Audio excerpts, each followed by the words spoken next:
E3. Some people love it, some people hate it. But with it comes a slew of new game releases, and today we'll be looking at the ones that excite me the most. Let's get right into it.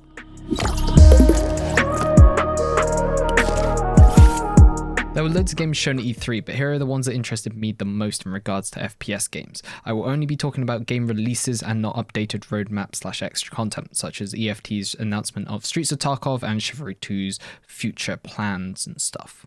So, number 1. Battlefield 2042, pretty much the elephant in the room.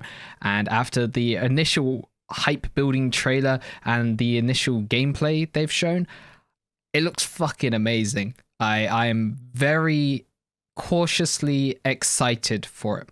There are a few things that really stick out to me as possible concerns. The performance.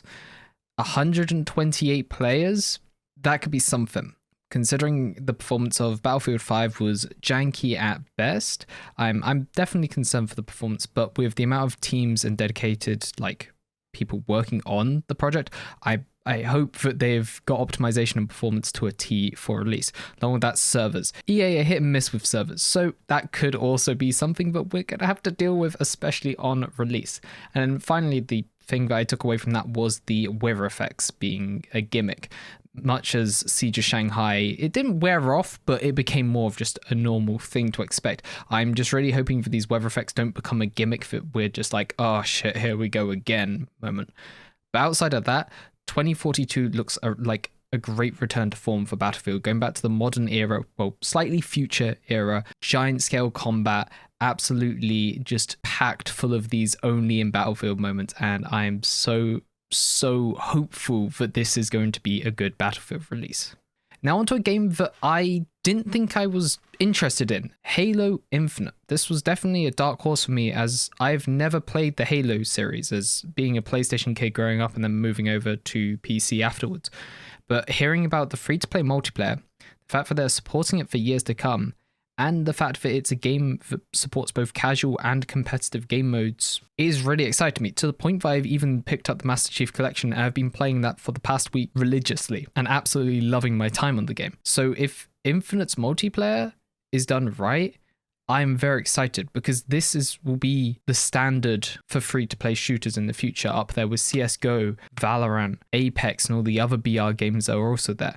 Now, I don't really give a shit about BR, that's kind of a genre that I don't like in the FPS scene, but for arena shooters and these small-scale 6v6, 8v8 kind of games, Halo could truly be something special if you are looking for a game like that. Now, its TTK is a lot longer than, say, Call of Duty or Battlefield, but beneath that and after that, I think it has the potential to be a really, really fucking good game. We've then got Stalker 2. Stalker 2 looks beautiful. It looks so beautiful. As someone who's a fan of that aesthetic and style of games, Metro Stalker style games, I'm so excited to see Stalker 2 finally come to fruition. And the fact that being able to see the graphical upgrade from the previous releases looks amazing. Now, the gameplay that was shown was very scripted and stuff, so I'm very curious to see how it plays compared to the old ones and how the pacing is and the amount of content we're actually getting from the game. But it looks fantastic. The world just oozes with atmosphere. I cannot wait to fully get into that game. We've next got the Avatar game. Now, this was unexpected, at least I was not expecting this at all, and it looks good. The universe looks beautiful. The possibility for scale could be absolutely amazing.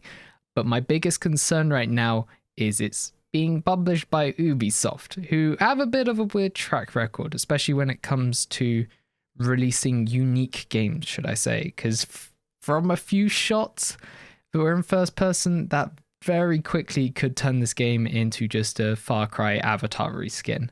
I hope I'm wrong. I'm really hopeful that Ubi don't fumble the bag, but I'm not holding out hopes just in case. I'm not trying to get my hopes up just to be let down by that. But to see an Avatar game in the works after so long is extremely promising for that franchise. Now, finally, we have Atomic Heart. Now, this was a game that I had no clue about, and it looks really cool. It's a Soviet art style aesthetic-y, Bioshock Prey, strange fucker is all I have to say. There wasn't a lot of details given from as far as I'm aware, but it looked insane. There was a lot of mindfuckery going on, some very strange creatures and mobs, and just a beautiful universe that I'm looking forward, or it's at least got me interested in the game now. But that is definitely a game that I'm going to be keeping my eyes on throughout its development. With that being said, though, those are 5 games that have very much interested me from E3. There are plenty more outside of the FPS genre, which I may say for another video, but for FPS games and what my channel is primarily about, these are definitely games that you will most likely see me covering content on when they're released. With that being said, though, peace out, toodaloo, and goodbye. I'll see you guys where I see you guys. Later.